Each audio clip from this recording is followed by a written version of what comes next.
Assalamualaikum warahmatullahi wabarakatuh.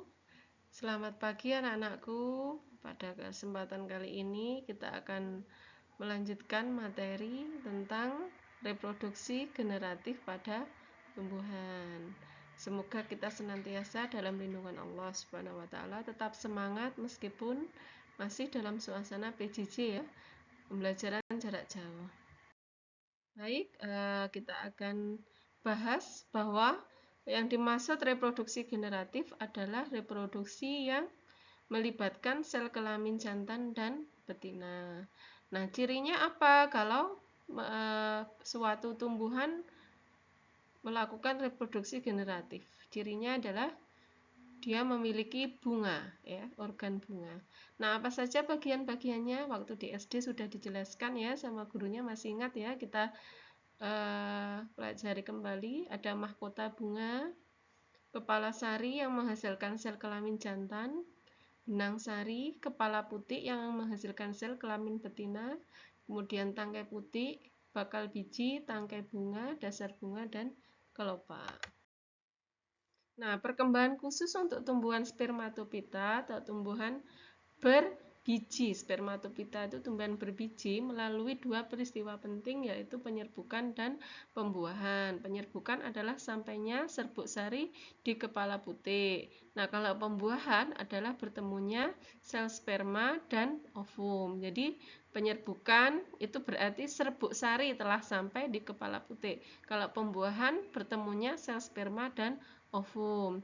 Nah, agar serbuk sari sampai ke kepala putik, maka dalam penyerbukan biasanya diperantarai oleh angin, air, hewan, dan manusia. Nah, jenis-jenis penyerbukan apa saja? Penyerbukan yang pertama adalah autogami. Nah, asal serbuk sarinya adalah berasal dari satu bunga yang sama tadi ya, di dalam satu bagian bunga yang sama. Geitonogami atau penyerbukan tetangga itu bila serbuk sari berasal dari bunga lain tetapi masih berada dalam satu pohon. Kemudian alogami, penyerbukan silang, itu asal serbuk sarinya berasal dari pohon lain yang masih satu spesies. Nah, kalau penyerbukan bastar itu serbuk sarinya berasal dari bunga lain dengan varietas yang berbeda ya. Bunga lain varietasnya juga lain. Contohnya adalah bunga merah, misalnya bunga pacar banyu warna merah dan warna putih. Nah, berdasarkan perantaranya ada perantara angin, anemogami ya, pada jagung contohnya, insektogami perantara serangga, ornitogami perantara burung, hidrogami perantara air, entomogami perantara kelelawar. Antropogami perantara manusia. Nah, ini biasanya kita bisa melakukan mengambil serbuk sarinya dengan kuas, kemudian kita tempelkan kepada kepala putiknya.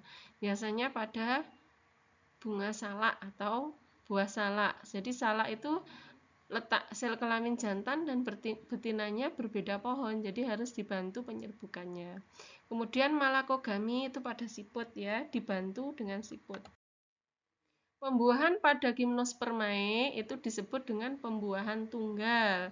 Nah, di sini pada gimnospermae itu adalah tumbuhan berbiji terbuka. Contohnya adalah pinus. Nah, pinus itu alat kelamin jantan dan betinanya disebut dengan strobilus atau konus. Ada strobilus jantan dan strobilus betina. Yang jantan itu lebih kecil ukurannya dibandingkan dengan betina. Jadi yang jantan itu adalah yang bawah, yang betina yang atas, yang betina adalah yang bawah. Nah, bulu serbuk sarinya akan dibawa oleh sayap ya. Di situ strobilusnya ada bentuk sayap ya, akan terbang kemudian akan membuahi putik ya. Proses penyerbukannya ya, serbuk sari yang telah sampai pada tetes penyerbukan tadi yang dibawa oleh sayap itu akan Ada dua macam, sel generatif dan sel vegetatif ya. Nah, sel generatif akan membelah menjadi dua, yaitu dislokator dan sel spermatogen. Nah, kalau pada pembuahan gimnospermae itu yang bergerak adalah sel generatif membuahi sel generatifnya adalah spermatogen. Sel spermatogen tersebut disebut akan membuahi ovum. Saya ulangi sekali lagi, proses penyerbukannya adalah sel spermatogen membuahi ovum, yaitu menghasilkan spermatozoid sehingga terjadilah pembuahan. Karena pembuahannya hanya terjadi satu kali, maka disebut dengan pembuahan tunggal ya. Nah, pembuahan pada Angiospermae karena harus dibedakan ya, kalau Gymnospermae tumbuhan berbiji terbuka, tadi terbuka itu artinya tidak ada daging buahnya, jadi hanya biji yang bersifat terbuka, tidak dilindungi oleh daging buah. Contohnya adalah pinus, melinjo itu ya. Nah, kalau Angiospermae adalah tumbuhan berbiji tertutup yang terdapat daging buahnya. Nah, ini pada tumbuhan dikotil maupun monokotil. Nah, di situ terlihat bagian-bagiannya tadi ya. Ada bakal biji, mikrofil, bakal buah, tangkai putih, dan kepala putih. Nah, pembuahannya disebut pembuahan ganda ya pada Angiospermae. Kenapa ganda? Karena terdapat dua inti sperma ya. Sperma satu membuahi ovum sehingga menghasilkan zigot.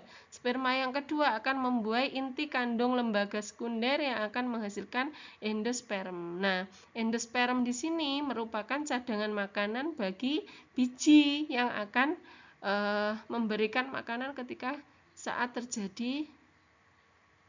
terjadi masa dormansi, yaitu masa sebelum terbentuk individu baru.